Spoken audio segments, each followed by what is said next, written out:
اس channel کا ادارہ عبقری سے کوئی تعلق نہیں۔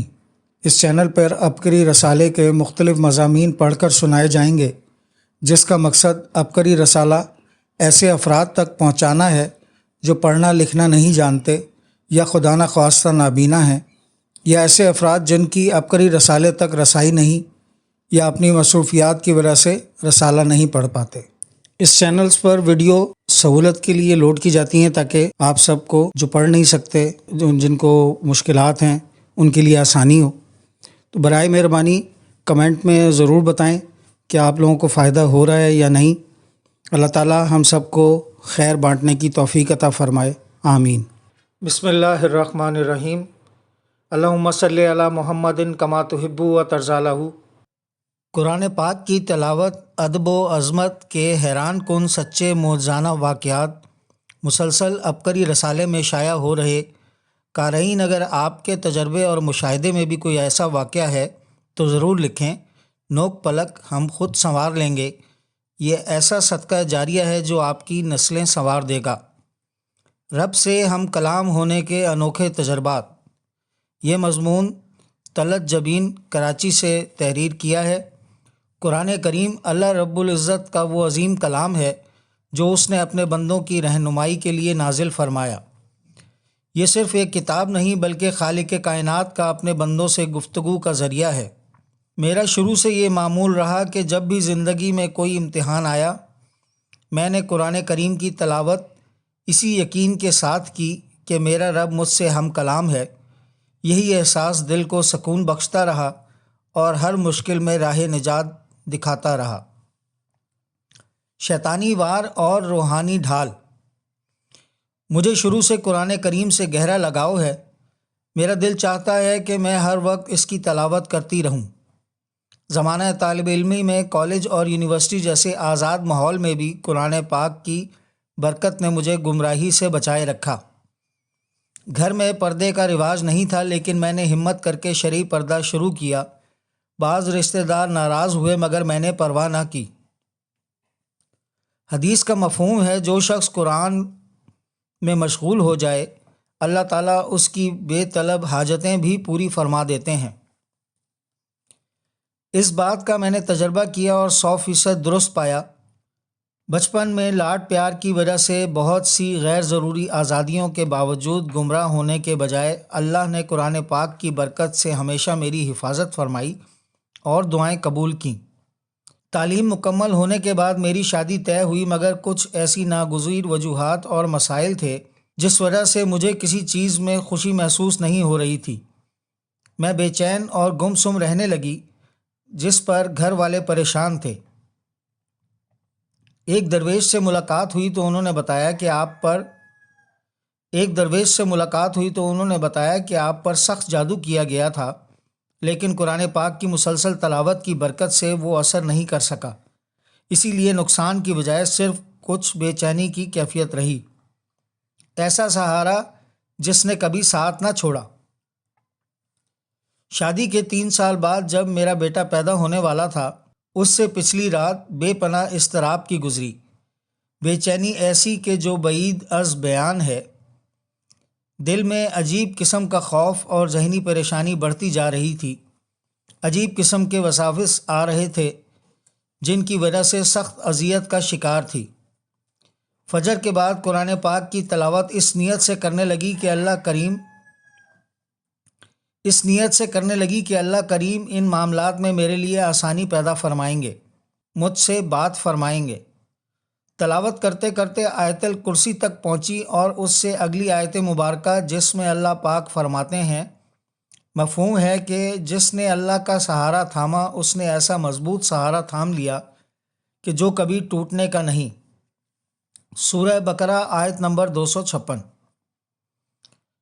اس آیت نے دل کو اتنا یقین، اعتماد، سکون اور ڈھارس دی کہ اس کے بعد میں مطمئن ہو کر ڈلیوری آپریشن کے لیے اسپتال میں چلی گئی اور بیٹا پیدا ہوا۔ بیٹے کی ریڑھ کی ہڈی کا نقص تھا جس کے لیے فوری 2 آپریشن کی ضرورت تھی۔ نہ میرے پاس وسائل تھے اور نہ ہی ہمت، کیونکہ ڈاکٹروں کی طرف سے یہ بھی بتایا گیا تھا کہ یہ ہمیشہ معذور رہے گا، لیکن ڈلیوری سے پہلے کی گئی تلاوت میں اللہ نے جو آیت مبارکہ میں حوصلہ دیا تھا تو میں دل میں اللہ تعالیٰ سے عرض کرتی رہی کہ اللہ تو مجھ سے سب سے زیادہ محبت کرتا ہے اور میرے اس معذور بیٹے سے بھی، اب تو ہی کرم و رحم فرما۔ حالات بہت مشکل تھے لیکن ایک یقین تھا کہ میں نے اللہ کے قرآن اور اس کے فرمان کو تھاما ہے جو مضبوط ترین سہارا ہے، لہٰذا اپنا معاملہ اسی کے سپرد کرتی ہوں۔ بغیر کسی کے آگے ہاتھ پھیلائے اللہ نے میرے لیے غیبی مدد فرمائی۔ میں نے ایک کمیٹی ڈالی ہوئی تھی جو ان دنوں پڑوسن کے نام نکلی، مگر اس نے خود ہی کہا یہ رقم تم رکھ لو، تمہیں ضرورت ہے۔ یوں گھر بیٹھے لاکھوں روپے مل گئے اور میں نے انہی پیسوں سے اپنے بچے کے 2 ضروری آپریشن کروائے جو کامیاب ہوئے۔ پورا یقین ہے کہ اب انشاءاللہ بیٹا معذوری سے بچ جائے گا۔ یہ سب اللہ کی خاص مدد ہے، آزمائشوں میں بھی مطمئن۔ اللہ نے تلاوت قرآن پاک کی برکت سے ایسا سنبھالا کہ مجھے شیخ الوظائف صاحب جیسے سچے رہبر سے ملوا دیا۔ پھر پتہ چلا کہ اللہ کی معرفت کیا ہے اور اللہ اپنے بندوں سے کتنی محبت کرتا ہے۔ اب باقاعدگی سے روحانی محافل سنتی ہوں، ذکر اور دعا میں اللہ کے آگے رو لیتی ہوں، تو الحمدللہ اللہ کسی کے سامنے رونے نہیں دیتا۔ بیٹے کے مسئلے کی وجہ سے آزمائش میں ہوں، مگر پر امید ہوں اور مطمئن ہوں کہ قرآن سے محبت کے وسیلے سے انشاءاللہ رب کرم فرمائے گا۔ صفحہ نمبر 7 پہ ہی انسانیت اور رواداری، اسلام کا غیر مسلموں سے رواداری کا پیغام۔ یہ تحریر ابن زیب کی لکھی ہوئی ہے۔ فاتح سندھ کی غیر مسلموں سے رواداری ایک ہندو کی زبانی سنیں۔ اسلام نے ہمیشہ غیر مسلموں کے ساتھ رواداری کا درس دیا۔ صحابہ کرام اور اہل بیت رضی اللہ تعالیٰ عنہ اور اولیاء کرام رحمۃ اللہ علیہ کی زندگیوں کا مطالعہ کریں تو اس ضمن میں بے شمار واقعات ملتے ہیں۔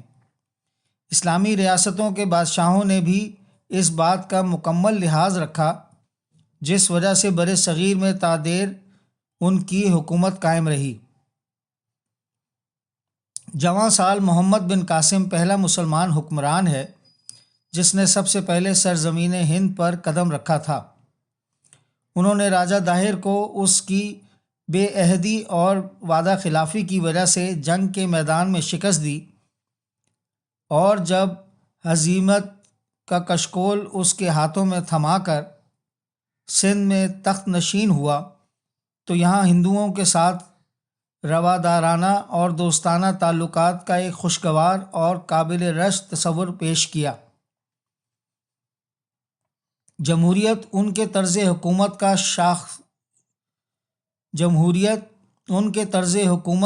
شناخت نامہ تھا۔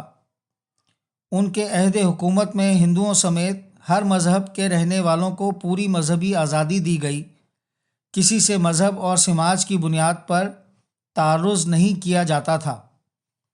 انہوں نے حکومت میں سب کو حصول معاش کا مساوی موقع فراہم کیا اور ان کو بڑے قابل قدر عہدے تفویض کیے۔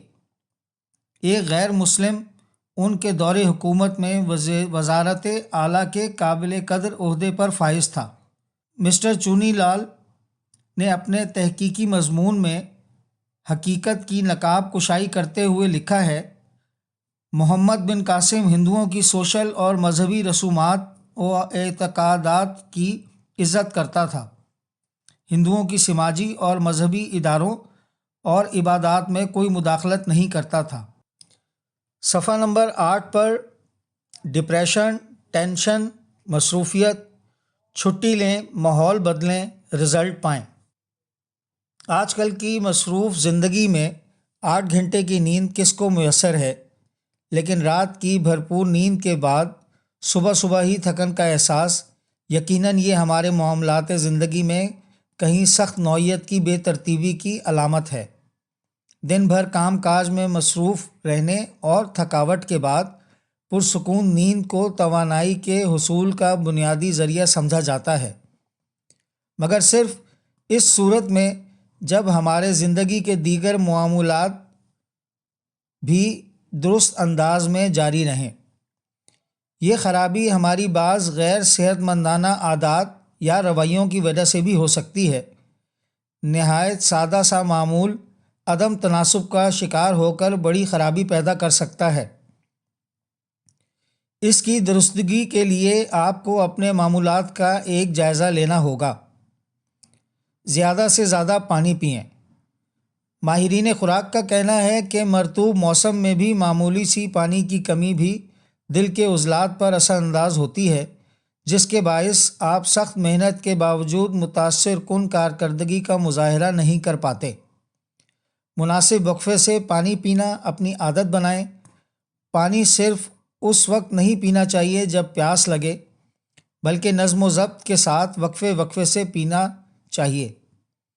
چائے یا کوئی بھی کولڈ ڈرنک پانی کا نیم البدل نہیں، کیونکہ ان میں کیفین اور چینی شامل ہوتی ہے جو جسم سے پانی کے اخراج کو مزید بڑھاتی ہے۔ یعنی یہ پانی کا نیم البدل نہیں بلکہ الٹا نقصان دہ ثابت ہو سکتی ہیں۔ فاسٹ فوڈ سے دور رہیں۔ ناشتہ دن کا سب سے اہم کھانا ہے، اسے ہرگز نظر انداز نہ کریں۔ دوپہر اور رات کے کھانے کے حوالے سے بھی لاپرواہی خطرناک ہو سکتی ہے، کیونکہ یہ آپ کے لیے توانائی حاصل کرنے کا واحد راستہ ہے۔ جنک فوڈ سے ہر ممکن طور پر دور رہیں، یہ توانائی کے لیے زہر ہے۔ صاف ستھرے ماحول کے صحت پر اثرات۔ ماحول ہمارے رویوں پر گہرے اثرات مرتب کرتا ہے۔ اگر آپ کے گھر یا دفتر کی ٹیبل پر سامان بکھرا پڑا ہے، یا آپ کی وارڈروب اور اس کی درازیں بے ہنگم انداز میں پھیلی ہوئی ہیں، تو یہ مزاج کی تھکن کا شکار کر دیتی ہیں۔ چھٹی کا دن خوشگوار بنائیں۔ معاشی طور پر پریشان بہت سے لوگ ایسے ہیں جن کو ایک ہفتے میں چھٹی بھی نصیب نہیں ہوتی۔ روزمرہ محنت مشقت کرنا پڑتی ہے۔ ایسے حضرات اپنی صحت کا بھی خیال رکھیں۔ ہفتے میں ایک دن چھٹی لازمی کریں، یا کم از کم تھوڑا وقت اپنے گھر والوں کے ساتھ بھی گزاریں، اور بھرپور طریقے سے محظوظ ہوں تاکہ آپ کی ہفتے بھر کی تھکن اتر سکے۔ مگر ایسا نہ ہو کہ آپ چھٹی والے دن تفریح کرتے ہوئے اپنے معمولات درہم برہم کر دیں۔ ایسی صورت میں آپ کا اگلا ہفتہ آپ کو ترتیب میں واپس آنے میں لگ جائے گا۔ اپنے لیے وقت نکالیں۔ آپ کے دن کا کچھ حصہ جسمانی ورزش کے لیے بھی ہونا چاہیے۔ اس کے لیے خواہ آپ لفٹ کے بجائے سیڑھیاں چڑھنے کی حد تک ہی کر سکیں، یہ عمل یہ سوچ کر کریں کہ ایسا کرنا آپ کی صحت کے لیے ضروری ہے۔ دن میں کچھ وقت اپنی صحت کے لیے لازمی نکالیں۔ سوچ بدلے گی تو صحت اچھی ہوگی۔ منفی سوچیں زہر قاتل ہیں۔ ہمارا ذہن دن میں بے حساب معلومات فراہم کر رہا ہوتا ہے، جس کا ایک حصہ منفی معلومات کے حوالے سے بھی ہوتا ہے۔ یہ منفی معلومات لوگوں کے رویے سے لے کر کسی بھی حوالے سے ہو سکتی ہے، مگر ان سے بچنا ہی اہم ترین مرحلہ ہے۔ کسی بھی قسم کی منفی سوچیں صحت اور مزاج دونوں کو تباہ و برباد کر سکتی ہیں۔ واحد حل منفی سوچوں کو مکمل نظر انداز کرتے ہوئے اپنے معمولات جاری رکھنا ہے۔ سوتے وقت فون سے دور رہیں۔ فون کا بیجا استعمال ہر طرح جسمانی اور روحانی طور پر مضر صحت ہے۔ خاص طور پر رات کو سوتے وقت موبائل کے استعمال سے آپ نیند کی کمی کا شکار ہوں گے۔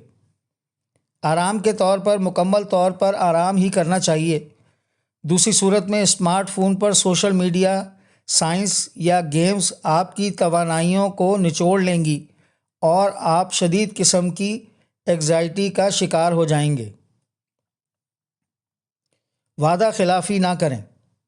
یاد رکھیں، جب آپ کسی ایسی بات یا کام کے لیے ہاں کر رہے ہوتے ہیں جس کے لیے آپ کے پاس وقت نہیں ہوگا، تو در حقیقت آپ خود کو پریشانی میں ڈال رہے ہوتے ہیں۔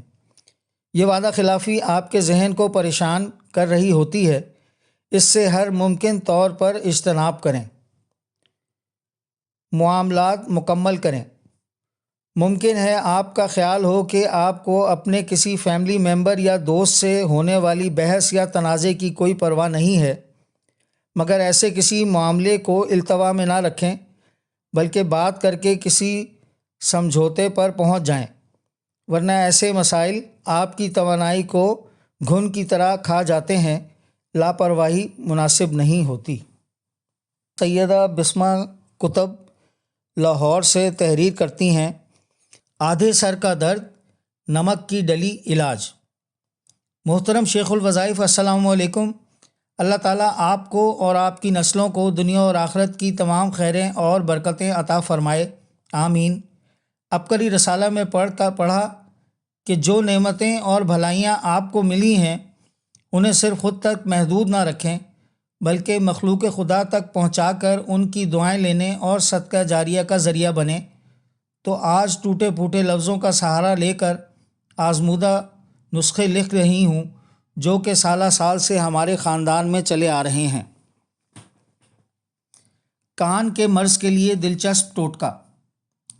پہلا نسخہ کان کے مرض سے متعلق ہے۔ جب اس میں ریشہ پڑ جائے تو یہ کافی اذیت کا باعث بنتا ہے۔ اس مرض سے نجات کے لیے نہایت آزمودہ ٹوٹکا تحریر کر رہی ہوں۔ جب کان میں ریشہ ہو تو تھوڑا سا گڑ لے کر ایک گلاس پانی میں ڈال کر کڑاہی میں ڈال لیں اور پکا کر شربت بنا لیں۔ پھر اینٹ کا بڑا ٹکڑا لے کر اسی کڑاہی میں چند منٹ کے لیے رکھ لیں۔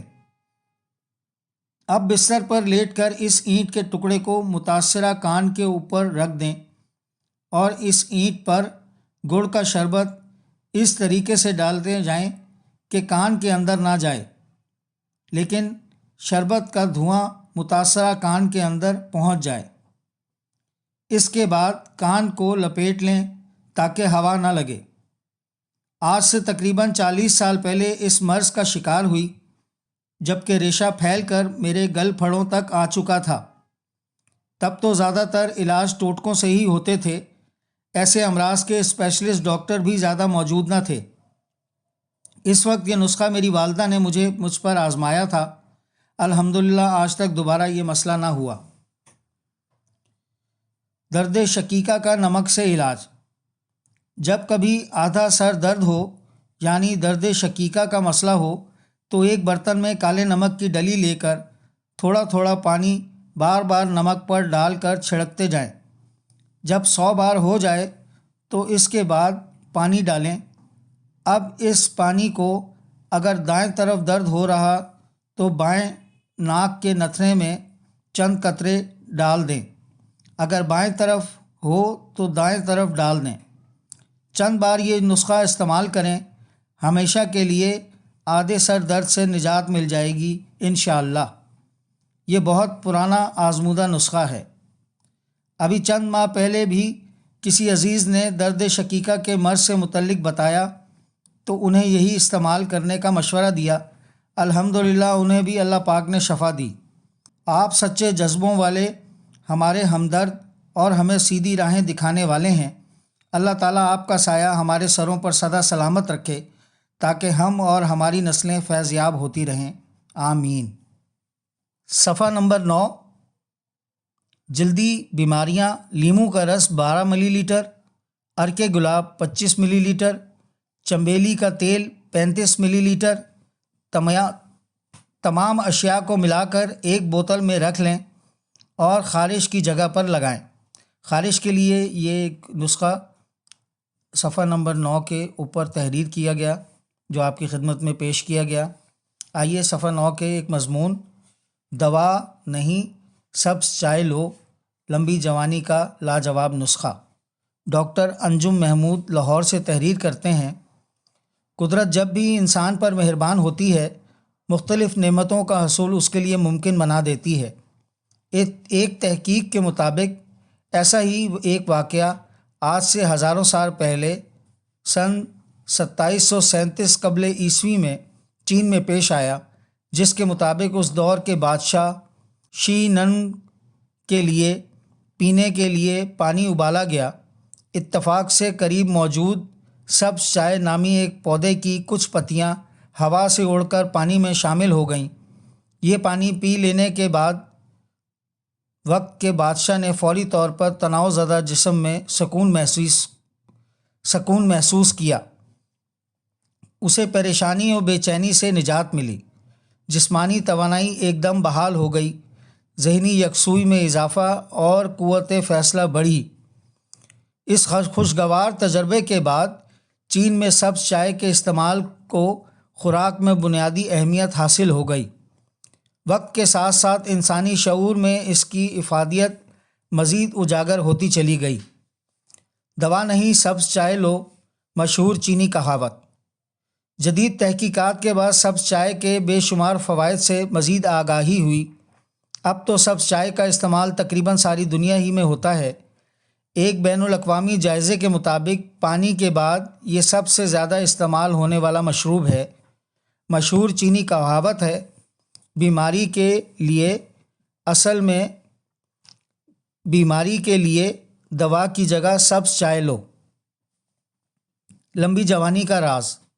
اصل میں انسانی جسم میں مخصوص اجزاء آزاد ریڈیکلز کی مجموعی تعداد انسانی دورے جوانی کی بہترین پیمائش ہے۔ یہ نقصان دہ اجزاء ماحول اور خوراک کے ذریعے جسم میں داخل ہو جاتے ہیں۔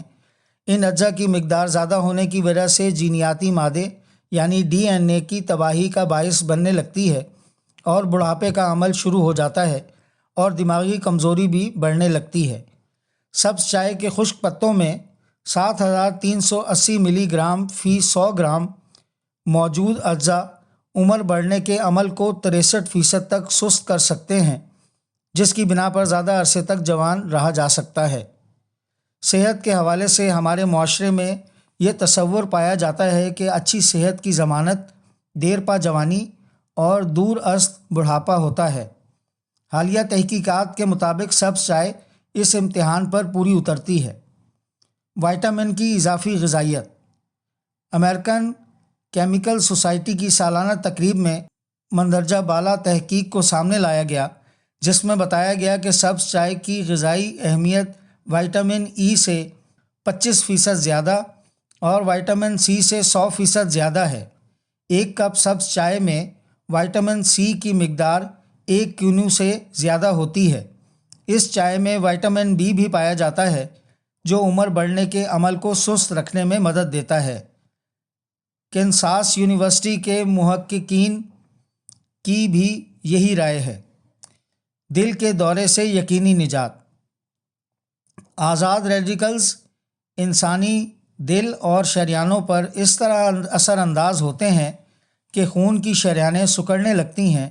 اس طرح بلڈ پریشر ہائی ہونے لگتا ہے۔ جاپان میں ہوئی حالیہ تحقیق کے مطابق سبز چائے میں موجود اجزاء خون میں سے مضر چکنائی یعنی کولیسٹرول کو کم کر کے خون کی شریانوں کو سکڑنے یعنی تنگ ہونے سے روکتے ہیں اور دل کے ممکنہ دورے سے نجات کا باعث بھی بنتے ہیں۔ اعصابی تناؤ سے نجات اور دانتوں کی مضبوطی۔ امریکن میڈیکل ایسوسی ایشن نے بھی اسی نوعیت کی ریسرچ تجربوں سے ثابت کی ہے۔ چونکہ عام چائے یا کافی کی نسبت سبز چائے میں کیفین کی مقدار قدرے کم ہوتی ہے اور وائٹامن بی بھی موجود ہوتا ہے، اسی لیے اعصابی تناؤ سے نجات حاصل کرنے کے لیے یہی مشورہ دیا کرتے ہیں کہ سبز چائے کا استعمال عام چائے اور کافی کا بہترین متبادل ہے۔ سبز چائے میں موجود قدرتی فلورین دانتوں کی مضبوطی میں اہم کردار ادا کرتی ہے، نیز منہ کی بدبو سے بھی نجات دلاتی ہے۔ قبض ختم اور جلدی امراض سے چھٹکارا۔ چین کے مشہور ڈاکٹر تاؤ سونگ کہتے ہیں کہ سبز چائے کے استعمال سے قبض ختم ہو جاتا ہے اور اس کے مشروب کے انسانی جلد پر بھی خوشگوار اثرات مرتب ہوتے ہیں۔ بالخصوص وائٹامن سی سے چہرے کی تر و تازگی بحال اور رنگت نکھرتی ہے۔ متعدد امراض جلد سے نجات ملتی ہے۔ انگلینڈ کے ایک ڈاکٹر نے ایک تجربے کے دوران ایک خاص طریقے کو اپنا کراس کا استعمال جلد پر براہ راست کیا اور مشاہدہ کیا کہ زوشر شنگل ہربس کے مریضوں کو خاطر خواہ افاقہ ہوا۔ یہ تجربہ اس نوعیت سے بھی کامیاب ہے کہ طریقہ علاج آسان اور سستا ہے۔ کوشش کریں ہمیشہ عبقری کے آفیشیل یوٹیوب، فیس بک، ٹویٹر، انسٹاگرام اور what's app groups like, share اور سبسکرائب کریں۔ آپ کی سہولت کے لیے ان کے لنکس ڈسکرپشن میں بھی دیے جا رہے ہیں۔ اللہ ہمیں خیر پھیلانے کا ذریعہ بنائے اور ہماری کاوشیں قبول فرمائے، آمین۔ السلام علیکم ورحمۃ اللہ وبرکاتہ۔